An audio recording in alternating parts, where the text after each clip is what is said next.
Yeah, I don't know what that was.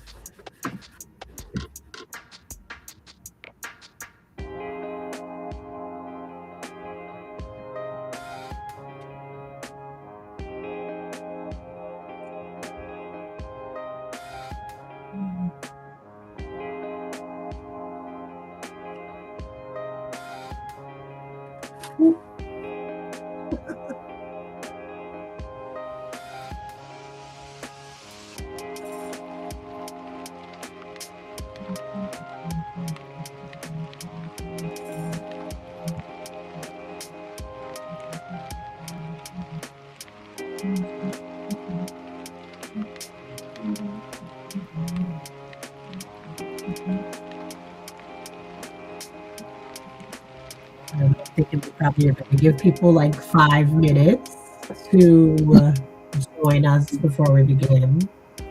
Yes. I think that's fair. Yes, Since give last people time a. people were like, "You already started." I just got here. You would think People that when it's like on social media, you ain't even got to leave the house, right? That the people would just be on time because they could be in their pajamas, right? Right. But no. But no. Okay, let's see.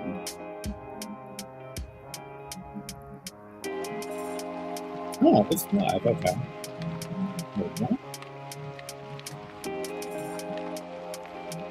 See if I can see it in my socials.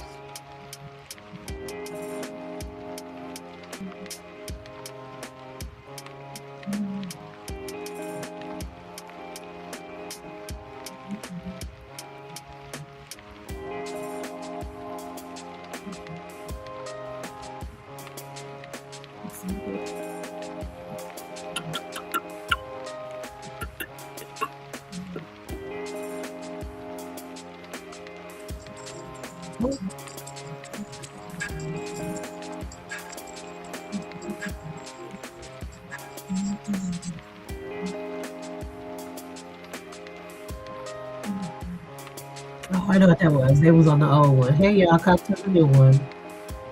They funny. Yeah, because Rebecca just texted me. She was like, I was just like, she was like, what happened? And I was like, what do you mean? She was like, the live, where'd it go? Everyone will figure it out eventually. That's what I think. That's what I think. I don't know why it showed up so weird, but we're here. So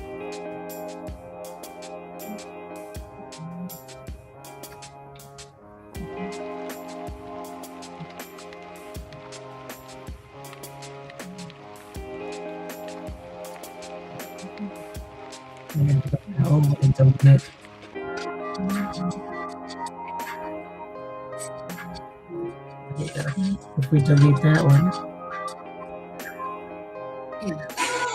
Hold on. There we go. Hello, hello, hello. Come on in. Come on in. Come on in the room. Come on in the room.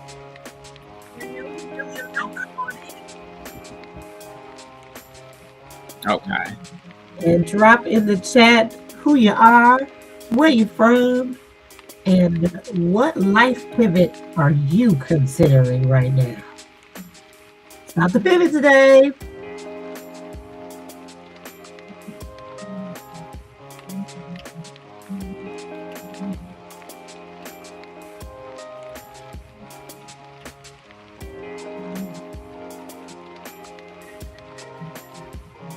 We're vibing with lo-fi music until we get started.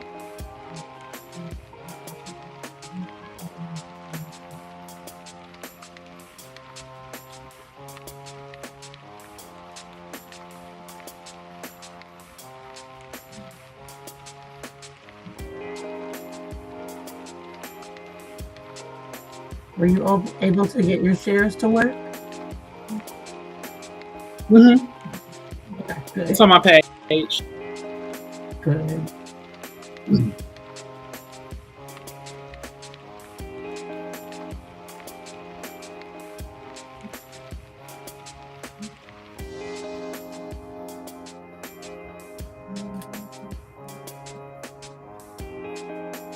Yep, there we go.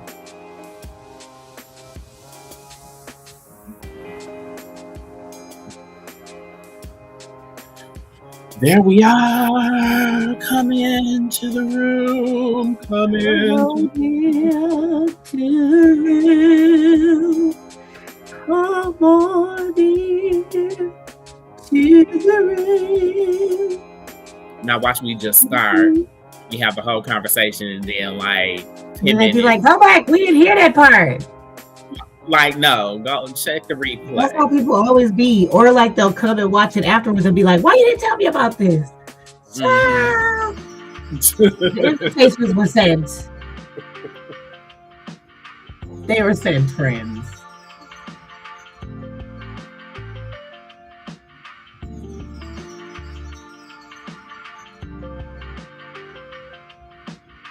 All right, I think we should probably get started. We are 8 minutes after.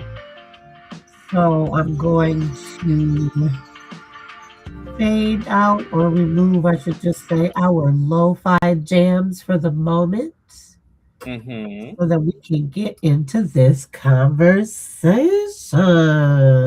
Yeah. So first of all, welcome to the power of the pivot. We're here to have a useful conversation, probably with a cocktail in hand, Oh, a I didn't know we were concoction doing that. for, I didn't know we were doing that. I mean, why would we do that? I don't know. Anyway, so this is a little bit of the tequilas, a little bit of the tangerine juice. You know, Okay. keeping it simple. You know, we don't have to get too creative on a, what is today, Wednesday. We're just, feeding the need, feeding the need.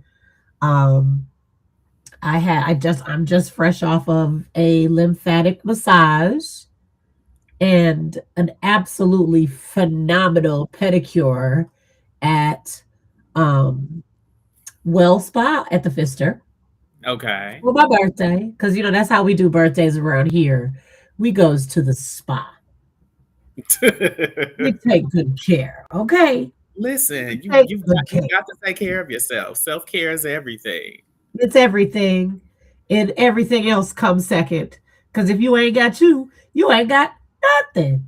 Exactly. And if you ain't together, you So can't be there for nobody else. listen, terrific though, wonderful. I recommend anybody who's got allergy issues like I do get a lymphatic massage maybe once a month, every couple months, because it's super useful.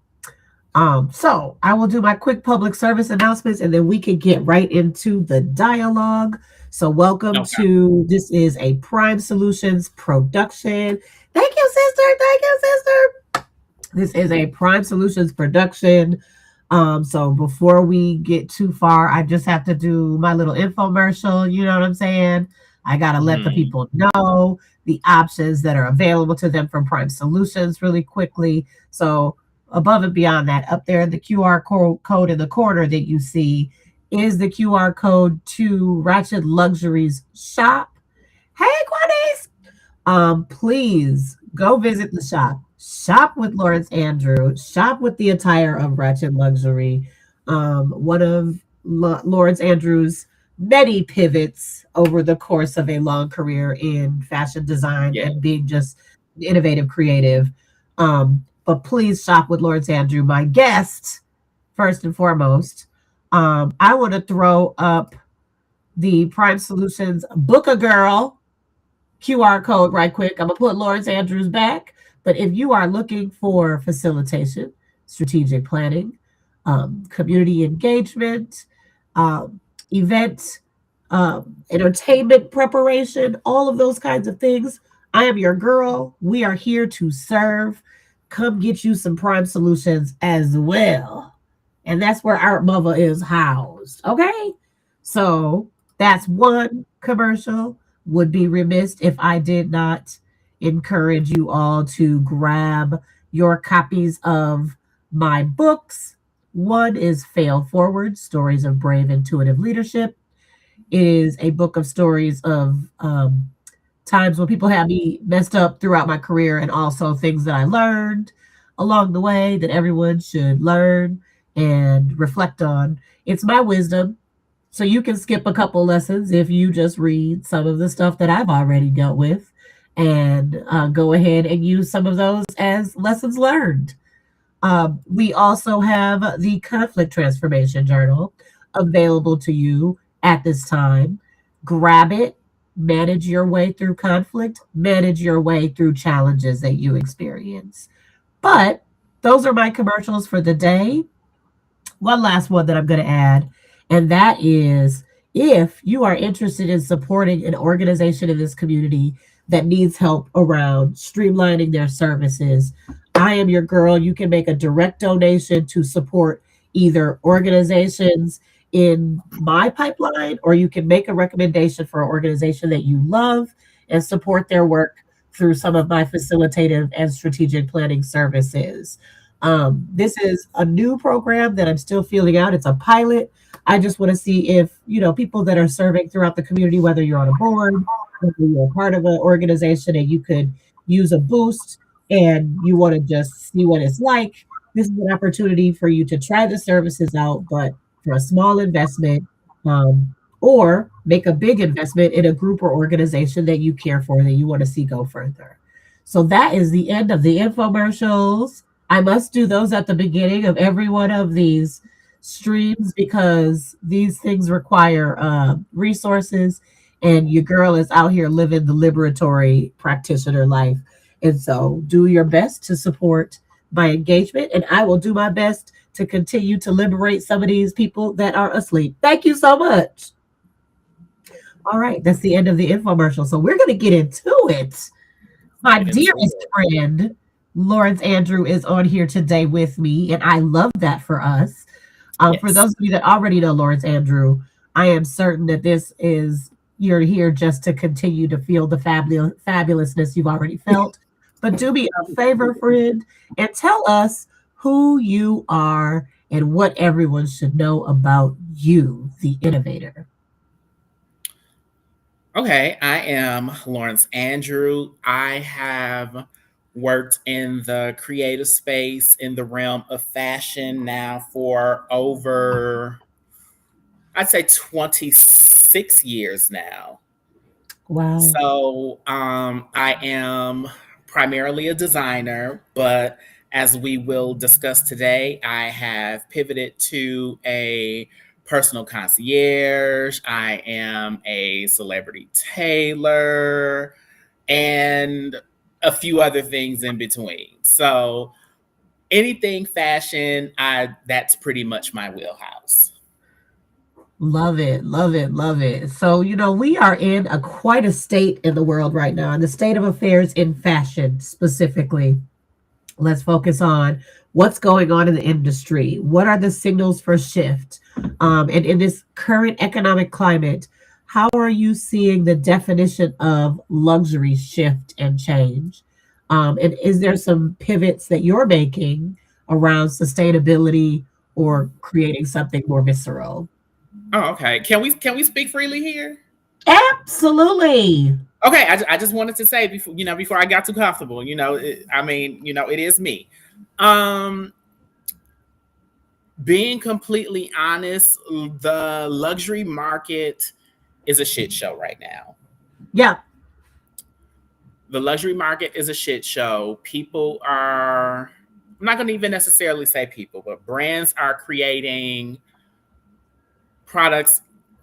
Prime example, like let's look at Chanel and a lambskin that would have cost you maybe like 45 to 5,000, let's just say last year, is gonna run you about 10.5. And the quality's not the same. You have all of the designer houses are owned by all of these big conglomerates. Well, I can't even necessarily say huge conglomerates, mainly three. And it's just so bad. Like nobody's buying anything right now. That's it. And so what they're doing is they're playing musical chairs like with all these designers. So they are taking all of the designers and it's like, okay, well, we're going to make you the creative director of this brand. And they put out a collection and the collection doesn't sell. Oh, you didn't work there. So we're going to pull you out. Then we're going to put you somewhere else. So what's happening is a lot of the heritage in these brands is being lost because you have so many different points of view coming in and just trying to make it work. And it used to be when a designer would come into creative direct like a heritage brand, and I'm talking when I say a heritage brand, I'm thinking like the big few, like the Dior's, the Fendi's, the Balmain, Balenciaga, brands like that. And so, what typically happens is when a designer is brought in, they are allowed to go through the archives, learn the heritage of the brand, so that you don't take the customer too far out of their comfort zone, but yet you can still find a way for you to be able to fit in with the heritage. And you don't have time to do that now because they just throw you in. And then if it doesn't work, you get fired and then they move you somewhere else. Oof. And this is This what we are. isn't That's this feels pretty much like the like, arts and culture industry across the board right now. That's crazy. yeah. And so that's what's happening right now. And unfortunately, like it's great that these brands have like these backers where they have, like these multi-billion-dollar budgets where they can do all the things and put on, like the big fancy show and do all of the things.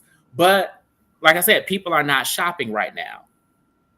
So, and if people are not shopping larger brands, what do you think is happening with the smaller ones? Right. Well, when you lay everyone off at the same time and their disposable income is impacted significantly, that sends everyone to an upcycling place, a Goodwill, a consignment shop if they need to buy anything, or they working with what they got. And that's really what's happening right now. Um, I mean, as far as like marketing and media, like with pools and placing things on celebs and things like that, that's always going to be a thing. But at this point, everybody's bottom dollar is down right now. I see. Doesn't matter who you are. And we're all pretending like everything is normal in the Mm-hmm. marketing space. Absolutely. I Like you would think everybody's I know that's right. What are you talking about? I'm doing fine. Okay. So, and that's to your point, Ratchet Luxury and the work that you've been doing across. There are other things that you've been doing, right? You've been Mm-hmm. building bridges to other ways to expand and to pivot. You've been a bit of a spinning top. So, how have you found common ground in this time? And how have you found ways to cultivate an opportunity for yourself while all these customer bases are changing? It's really weird. So I am a designer true and through. It is in my blood. I mean, picked up my first Vogue at 7 and was like, this is life. This is what we do, and that's it. And I had gotten to a point to where actually double back, Ratchet Luxury was actually started in the pandemic. Yeah. This was only supposed to be something to just sort of hold me over because I was in the middle of a prom season that I did, if we're being honest, I really didn't want to do. I was very fed up with the whole custom game. and I didn't want to do it anymore. I was doing it out of necessity. And the world shut down. The fabric Right. store shut down. Everything shut down. Yeah. So I basically said, you know what? I had an idea where I wanted to do, like a line with like teas and things like that. And I wanted to have, just like imagery, like I'm trying to think, where I just wanted to pretty much, I basically just wanted to showcase like Black life through my lens, basically like tell like my coming of age story and the things that inspire me, but I wanted to do it through merch. And so Ratchet Luxury was actually supposed to be a placeholder until the world opened up. Right. But the world, she opened up kinda. she, she opened up a little bit. Then, when she opened back, it was just kind of like, "Ooh, girl, like this Uh, is." Mm. But it was just so much, and like I said, I just didn't want to do custom design anymore. And people started responding to Ratchet Luxury, and so I just took all of my focus and just put it there. yeah. And how are you feeling about that experience? Because now it has continued to grow beyond the short-term decision that you made for the Absolutely, pandemic. How is it? What is it? What is it? What's it state in? What state is it in now? it's really weird. Um, And I am just in a really huge place of transition right now with everything. And what I've discovered is because, like I said, Ratchet Luxury started initially with the logo and it was cute sayings on t shirts. But the more I grew, the more Ratchet Luxury started to grow. And I wanted to really get into full scale storytelling with the brand. I didn't just want it to be another brand with Sade and Aaliyah and, all the usual suspects on a t-shirt. Like we did that in the beginning. And I was not just going to continue to like upcycle these designs.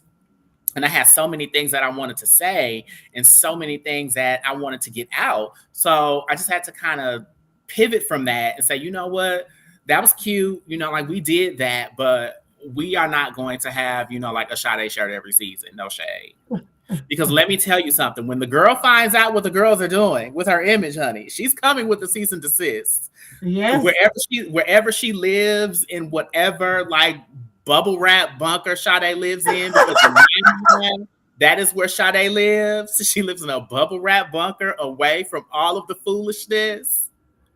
Water flows in from Eden, and that's where she gets her vegetables. Okay, in my So mind. funny.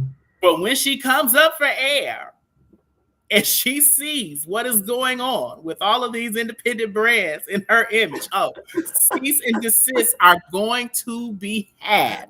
And let me tell you who's not getting one. This doll. I ain't doing it. But I just had so many of my own original ideas that I wanted to get out.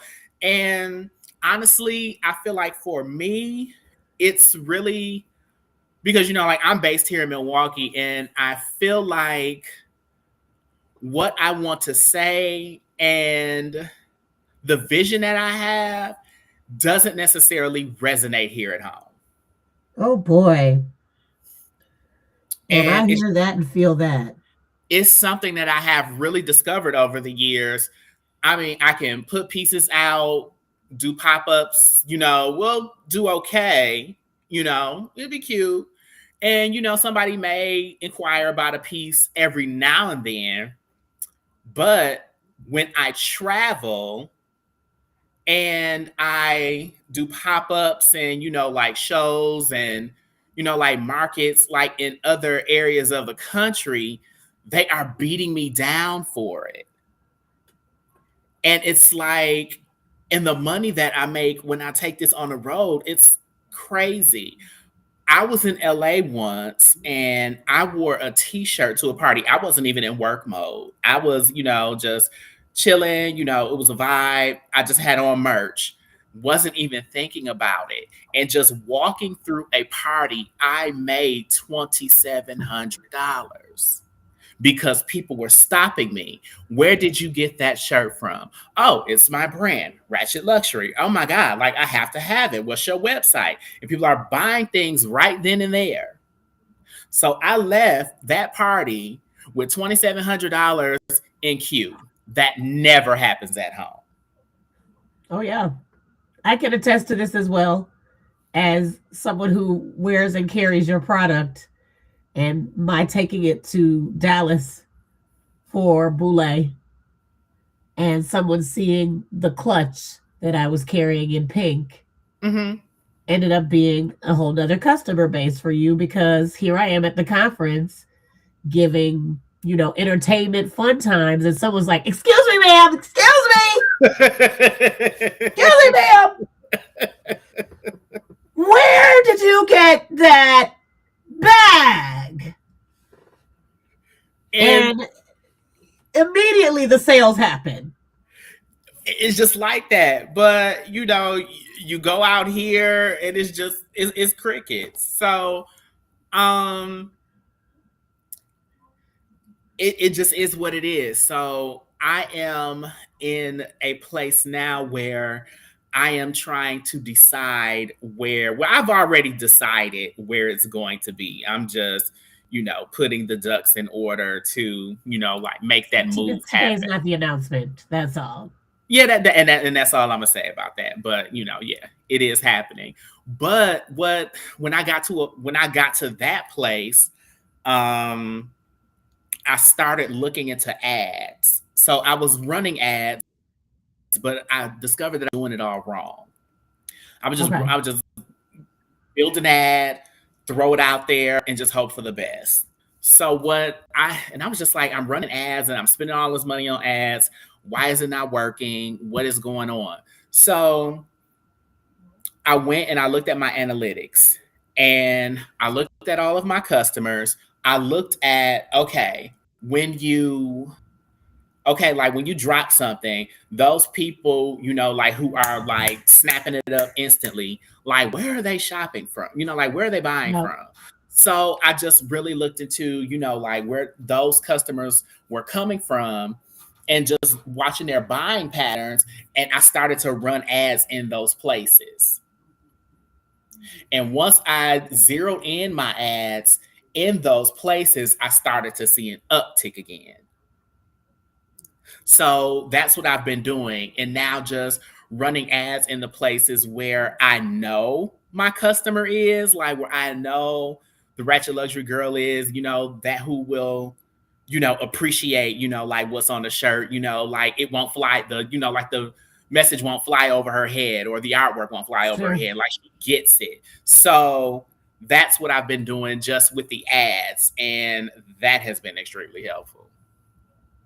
That makes a lot of sense. And, I am in full agreement that analytics is the answer to some of the questions that you have for sales if you're using it, right? Or also for clicks or users, whatever your vehicle is for selling your product or your services. So that makes absolutely perfect sense.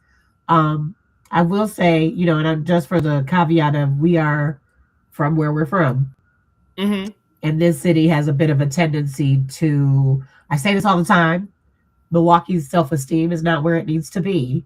And so it doesn't necessarily shop with itself like it should, until we go somewhere else and we become nationally accepted.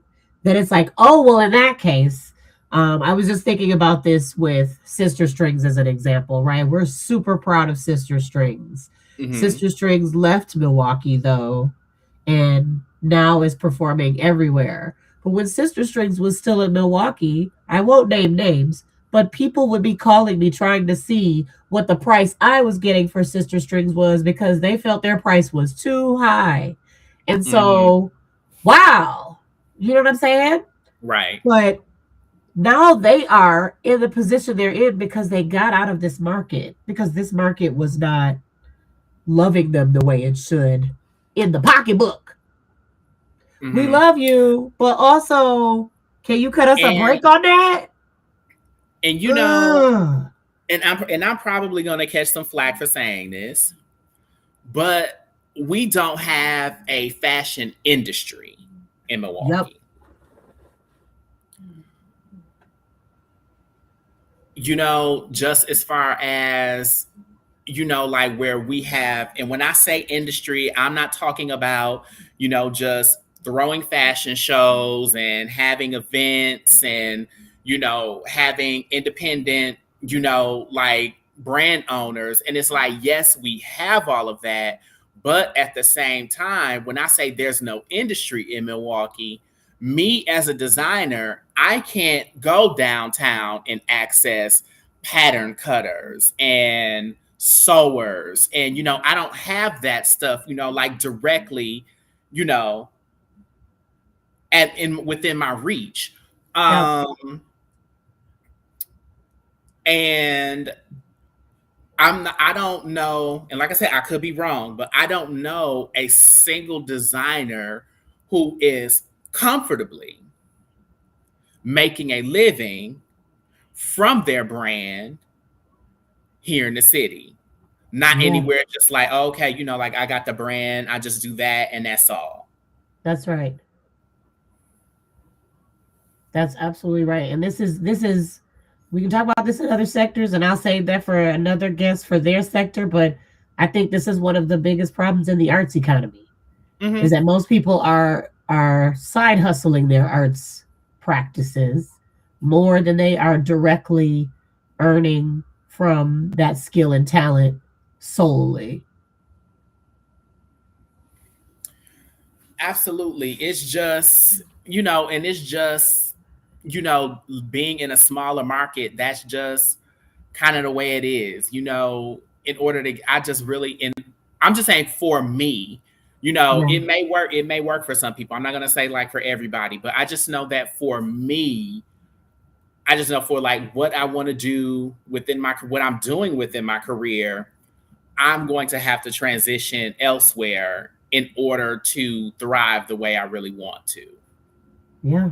and to get the results that I really want, This is the narrative. This is what I'm hearing across the sector, but yes, it's the truth. which is So I how want I to go ahead. What were you going to say?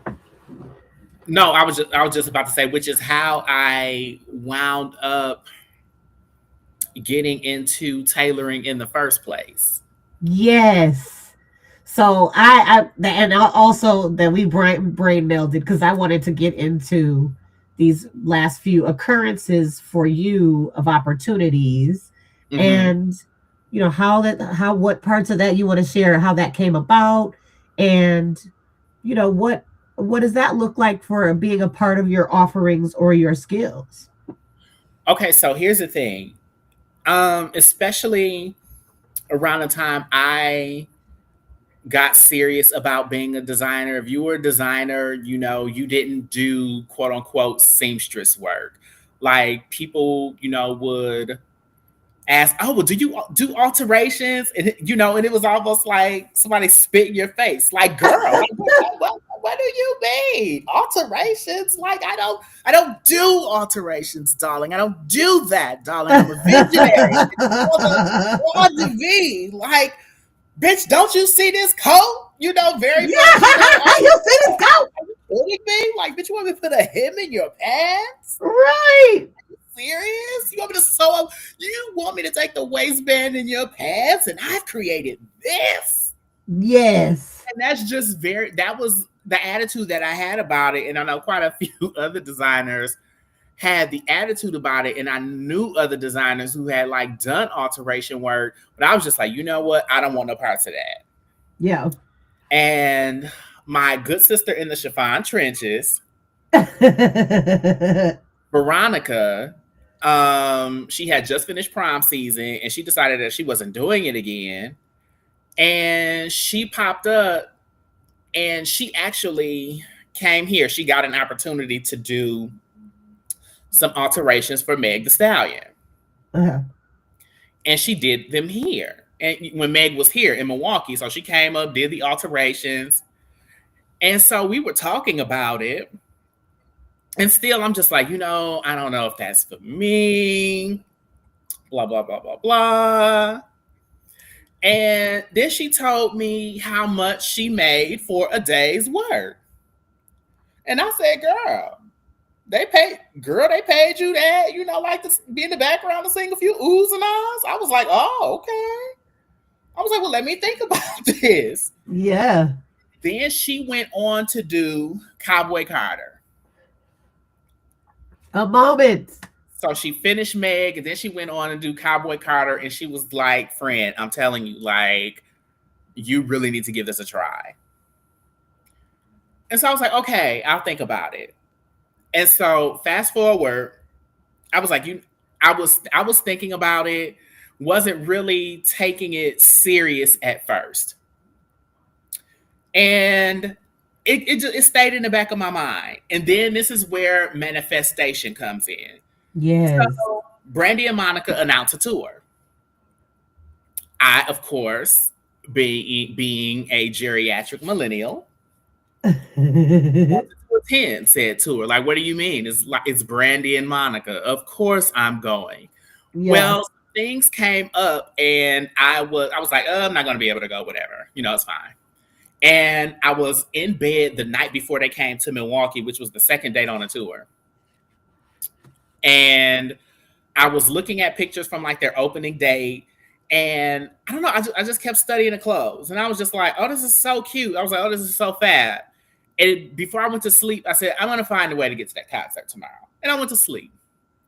I woke up the next day to pack some orders. And I got a call from Andrea Williams from TMJ4.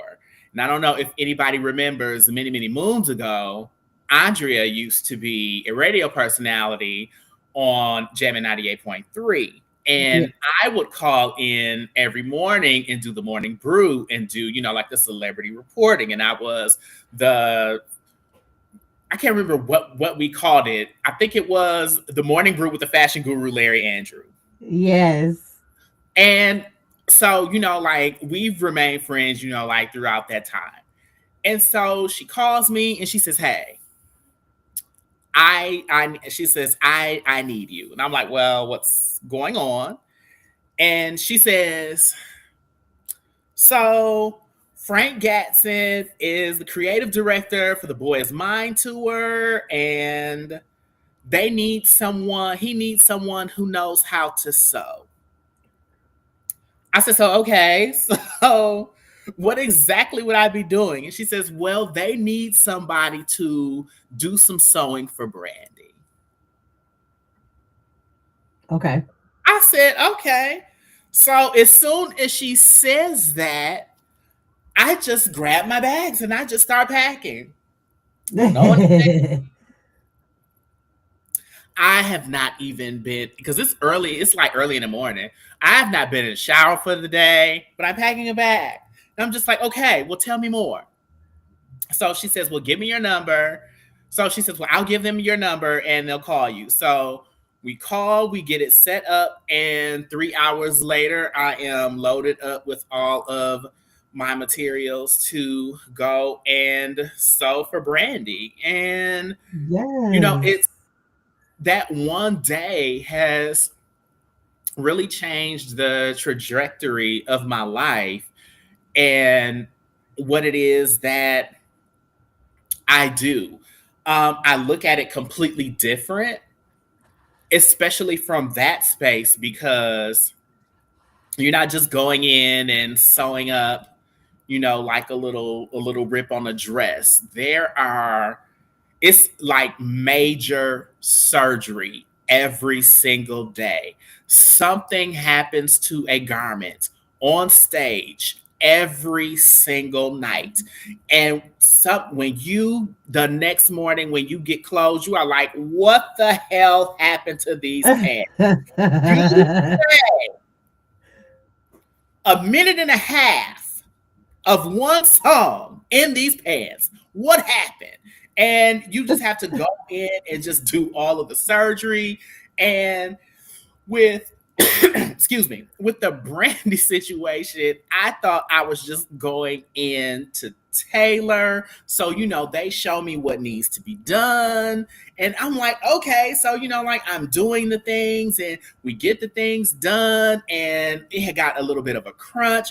So I called her my daughter, and she's amazing. She lives in Arizona now, and she manages a bridal. I think she manages a bridal boutique out in Arizona. But this was like right before she left, and I called Imani in to come and help me, like finish up some things because like we were down to the wire, and I did not know that we were. We're part of the crew. We're walking out, with the entourage. We are. Oh, we're under the stage. Oh, I'm dressing Brandy. I'm touching Brandy. Oh, I did not know we were doing all of this. It's just like I was just so unprepared for it. But I was unprepared, but I was prepared because one thing about me, I am always prepared. Always prepared. Even when I'm not, I am prepared. I am going to jump in. Yes. I am going to do what needs to be done to make it right. And so, like I said, so that opportunity, I will be working with Tony Braxton when she is here in Milwaukee for the I think it's Boys to Men and New Edition. She's on Uh-huh. tour. So I will be, like doing some things for Tony as well. And it's just like so many amazing opportunities in that sector have happened. Like since Brandy, I have done Brandy Evans, who plays Mercedes in the TV show P Valley. Um, you know, I go in and they're like, "Oh, it's just a light tailoring," and I'm like, "Oh, okay, nice." And it's like, no, but you have to take the whole back panel off of a gown, and we got 2 hours. Oh, okay, interesting. And like I said, but like I got it done, and that Yes. is just, and I guess like just spreading that if you have something that it's like a shit show and it's like typically like a day's work, he'll knock it out. Yeah. So yeah, so like that's where I am, but honestly, I don't think I would have ever opened myself up to that if without the encouragement of my friend and seeing her do it because it was never on my radar, and especially like in that sector I never considered it. And Yeah, the I'm thing so glad about that that it is, happened. and the funny thing is I had actually done it before. I want to say maybe like 7 years ago. I'm not going to say her name, I was but just gonna say it. Thank you saying that before I did. I did it for like I did it for another R&B singer, and it was again one of those situations where I come in and they have the clothes that they want tailored. Which I'm trying everything on her. We're pinning, doing all the things. I get everything altered, get everything back to her. There's a whole meltdown that happens. She doesn't want to wear any of it. Oh man. So there's some personal stuff going on. She fires her road manager while I'm there.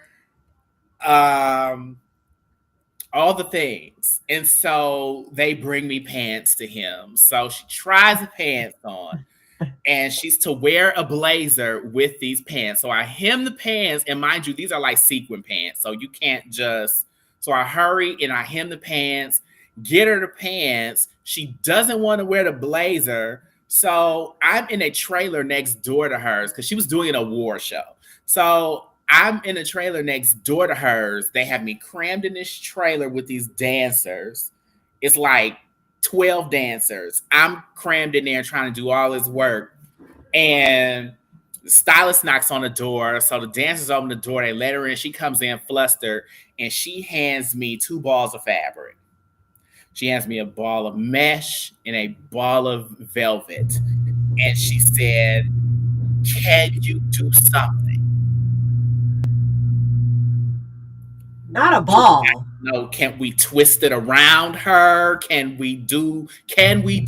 Yes, that's very much what she did. She took fabric and she said, can we twist it around her? Can we do something?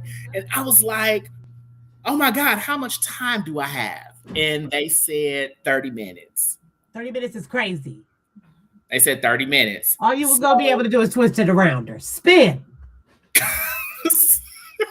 so that 30 minutes, I took 20 and I cut out and sewed a bodysuit in 20 minutes and it worked. And that is what she hit the stage in and performed. The bodysuit that I made and the pants that I altered at the last minute. And it was just like after all of that, everything was like, oh my God, it was great. It was a wonderful time. And I was just like, girl, are you for real? And she was. Are you serious? But honestly, like that moment kind of had me be like, I don't know about that. So it's so funny when that opportunity presented itself again. I was like, do I really want to jump into this? And so Uh, now that I've done it, and honestly, I can definitely say, like I have a thicker skin for it, like for all of the things that happen backstage and situations like that.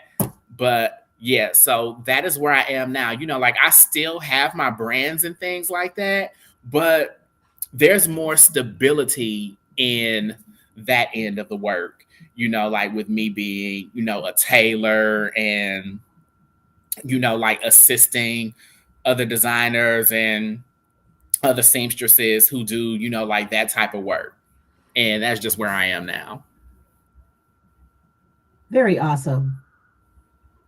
So now, anyone that might be listening that is up and coming, young, new, creative in the fashion industry looking for how to move into this kind of world, into this kind of work, what advice would you give those young up and coming creatives for their careers in the future?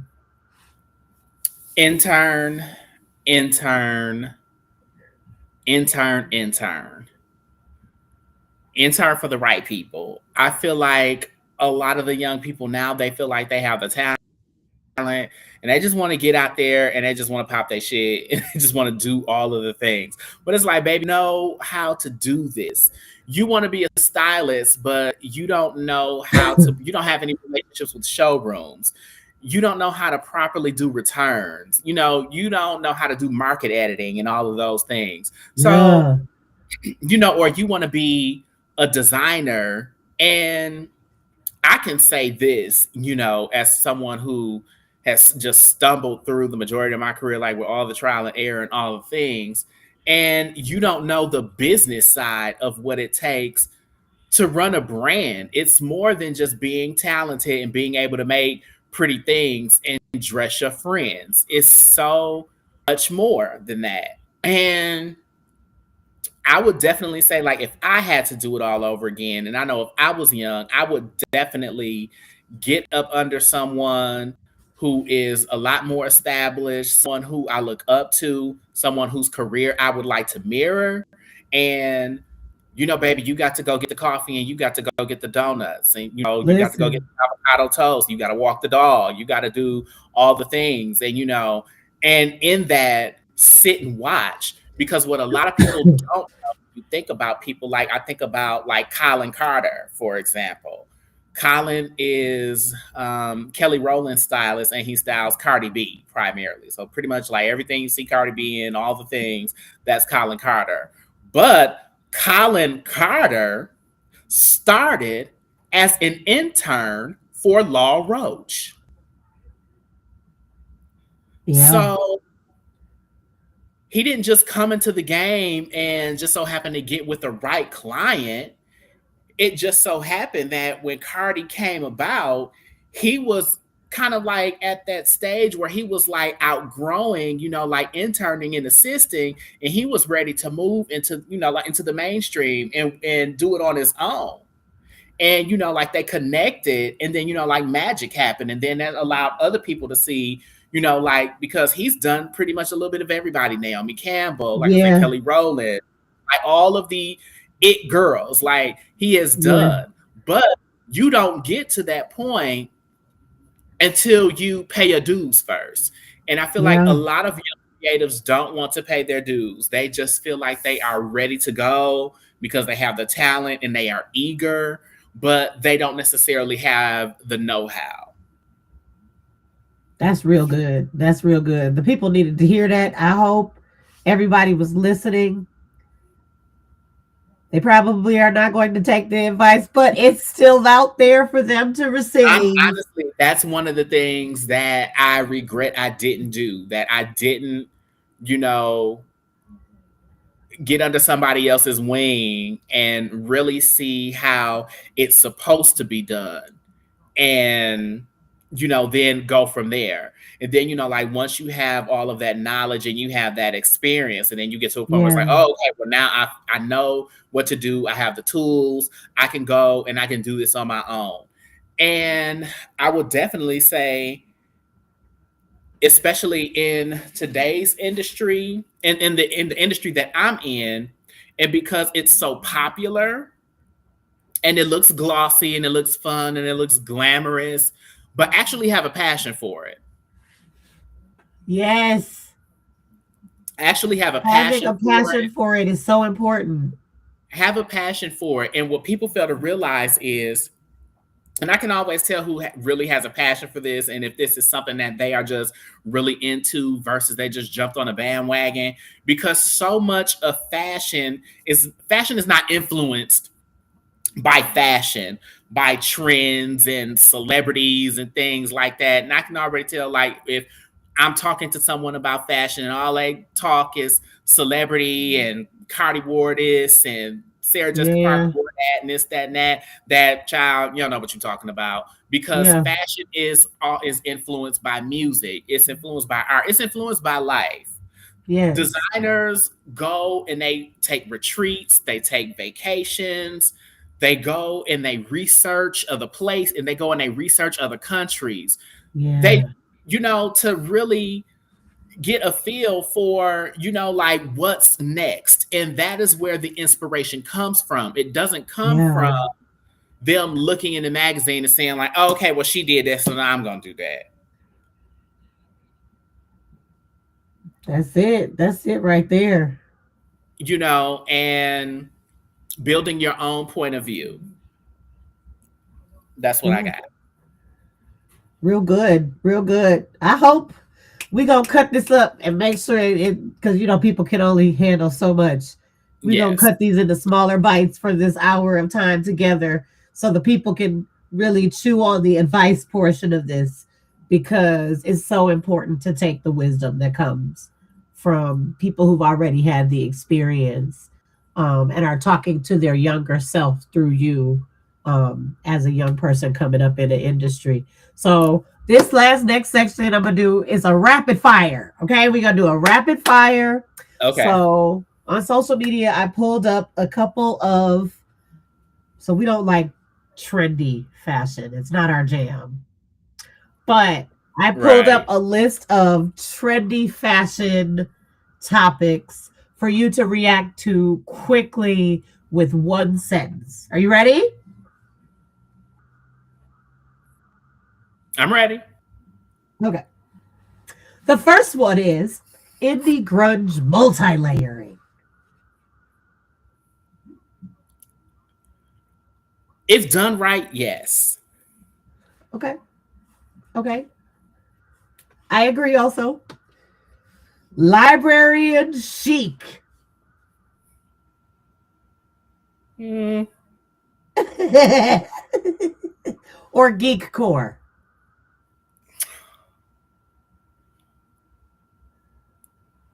not for me. I'll just say that. All right. So I don't really understand this one, but this came up. Guardian utility and cargo. Kind of like police and military fashion. Okay, so when I think about that, I think about very much what is the it's a construction brand, and everybody is wearing it right now. Like, they are really having a commercial fashion moment.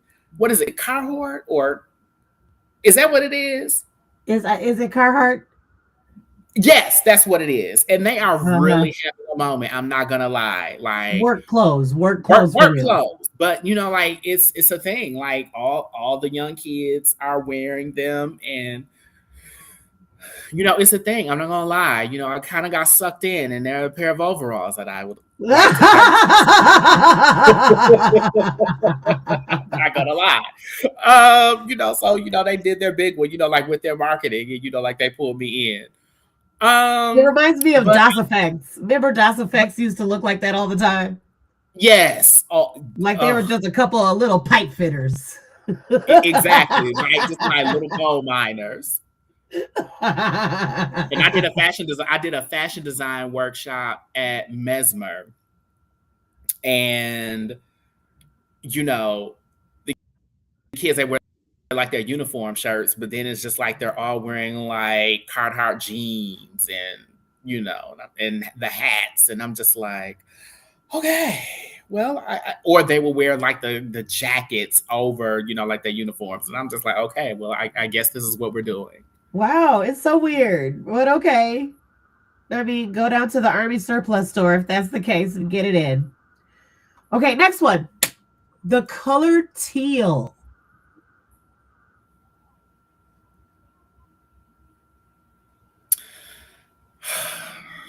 Love hate Okay. relationship. I think I'm with you on that. I guess it's the color of the season. I thought that the Pantone color was white, so I was really surprised when I saw that come up. Girl, listen, I don't care what them pants on people dress up white as, honey. That it's I white, honey. I don't know. I They disagree. called The it. color of the season to me is that burgundy. I would say for For fall it fall. was. Listen, I cannot wait until the season transitions because y'all have burgundied me out. Yes. I am The tired. burgundy, I am everybody went with that monochromatic burgundy for everything. your ox blood, your aubergine, your whatever you are calling it, burgundy, your maroon, Oh, it's so funny. your Arabian red, honey. I don't give a damn what you call it. I'm tired of it and I want you to put it away. Okay, so here's this one. The denim wars. So Japanese denim, denim colors, denim in general, high fashion denim. How do you feel? Denim is always going to reign Yeah, supreme. I don't care what is going on. Denim is always going to reign supreme in any facet. It's always going. There may be certain styles of denim that come, you know, like in and out of trend, but denim is always going to be I king. like that. I like that. I love denim, even though I hate, like, if it doesn't have stretch to it, I hate wearing it because it feels so confining. And I love denim, and I love doing denim in very unconventional Yes. ways. Um, I know last season I relaunched my women's wear brand Asia Minor, and I did a denim trench, Mm. very tailored, strong shoulders, silk lining, all of the things, and it's done very well. You know, I like it. I'm with it. I'm with it. done very. Okay, this one is not necessarily one that was searched, but I just want to get your reaction. Kitten heels. Listen, let me tell all you. Listen, I think a kitten heel is so chic. I listen, girl. I know the girlies love their socates and their Louboutin hot chicks and all the things. I know y'all love all of that, but baby, a kitten heel is so chic, and just you just have to embrace it. A kitten heel is so chic, so chic, and I just really want the girlies to just open their arms, embrace, welcome it in. Like it's a moment. Every look does not need a skyscraper heel. Every look does not need a so Kate. I'm sorry. I don't care what you say. I don't. I don't. This is I this is don't. this is where we have parted ways for years. Do I y'all don't. understand? I do I not hate care. kitten heels. Listen, there are certain things and certain silhouettes where a kitten heel is just sublime, and I just love it. And I And don't then know. you're gonna And I feel like a woman who wears that heel all the time, I question her style choices because it's like, girl, like, like this is very chic, casual. It doesn't call for all of that va va voom heel, honey. And I'm just like, girl, embrace your kitten heel. And, and if you just have to wear a heel, honey, wear them in the air. If you I get guess my I'm just drift. an extremist. I'm either gonna give you a flat or I'm gonna give you a va va boom. And the stuff in the middle I avoid. I love a kitten heel, especially that Chanel signature, that with patent leather, with the beige and the black. Oh my God. With the right, like with Oh, boxy fit pant or denim and like a trench. Sublime. Take me away. I love it. that's so funny. It cracks me up I'm every sorry. time. I'm sorry, but I'm here for the kitten heel. Sorry, girls. The moment that I wear one for real, I'm gonna let you know so that you can be at my moment of me being at my peak Hillary Clinton. Let me tell you something. Wherever I am, I will stop whatever I'm doing when I get word that you are in the kitten hill, and I'll come to you wherever that is to see it for myself. Seriously, I will do it. I will when I do. I will let you know. Yes. I gotta love it though. I've gotta love it. It's gotta be the shoe that I love. I got And one or like two. and there are so many amazing designs. That's the thing. Like Yeah, I've you got just like have to I've you got a just have to find the great right one. I've got a great Ferragamo kitten heel. It's a slingback. She's a baddie. I wear her for rituals for the sorority. She's a Hmm. baddie. And comfortable, so like I can keep her on. You know what I'm Yeah. saying? But yeah, I'll let you know the next time I wear her, and I'll send you a little photo of my look with her. But Okay, I I know was I gonna know do one. but I know this is going on deaf ears because my grandmother is 84 years old, and let me tell you,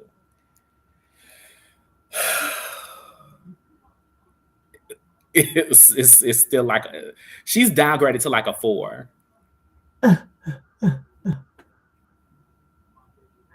Oh, I love a good five. A solid So five is where I'd be. I'm already knowing, like this is falling. But ladies, embrace a kitten heel. I'm not saying that you just have to go all the, get rid of all your heels and only do a kitten heel, but incorporate, like a really cute kitten heel, like into your wardrobe. Just one, a cute statement one. I've got one. It's all white, white on white. It's really cute. It's slick back. It's a Ferragamo shoe. It's leather. I love her. She looks really great with a couple of suits that I have. So See, there you go. that's a There's certain start. suits that it hits. So I'll give you that. Okay. All right, friends, we are going to sign off. I want to give everybody who did hang, because the numbers went up and down a bit, a great big thank you to everybody who hung out with us. Do you have any last words for the people? Because this will stay up on the social media pages. Anything you want to leave as your final thoughts? Well, basically, just what we were talking about today. Don't be so locked into it's okay to have a dream, but don't be so locked into one facet that you cut yourself off from all possibilities. That's good. All the things that you feel like, like, oh, I may not want to do that, or you're nervous about trying, just try it. Give it a try, girl. Wait a minute. What is that? Coming to America, when he was trying to convince on the subway, when he was trying to convince Lisa to come back, the white lady who was on the train. Go on, honey, take a chance. That's the one. Oh my God. Take a chance is that's the final thought is come go on, girl, take a chance. Yes, that's it. Love it. All right, everyone, we are going to sign off. Again, thank you so much, Laurence Andrew, for just being yourself on this live stream. No problem. For those of you that are listening to this on the podcast, please let me know if you want him to return. We can do more episodes, more entertainment, more. I mean, we do this. And, I finished my beverage, but we do this with a cocktail. I did it Um, without one today. I'm very I'm proud so of proud of you. Non-cocktail related KK. It's so well done. you. Yes. But we will do more of this. Again, if Mhm. you are a creative that would like to join a conversation like this, please reach out. There are contact forms on my website. Let me throw the contact up for Prime Solutions real quickly. If you would actually let me do this one so I can leave Lawrence's up as well. If Mhm. you would like to get in contact with me to join one of these live podcasts, you can do that. Again, one more time for the one time, check out the Fail Forward Stories of Brave and Intuitive Leadership. And don't forget to copy you a conflict transformation journal. Really useful for you to navigate through your triggers and learn ways to regulate yourself so others do not have to. Thank you. All right. And with that, we are signing off. You all be sweet and don't do nothing we wouldn't do. Okay, bye. Mhm.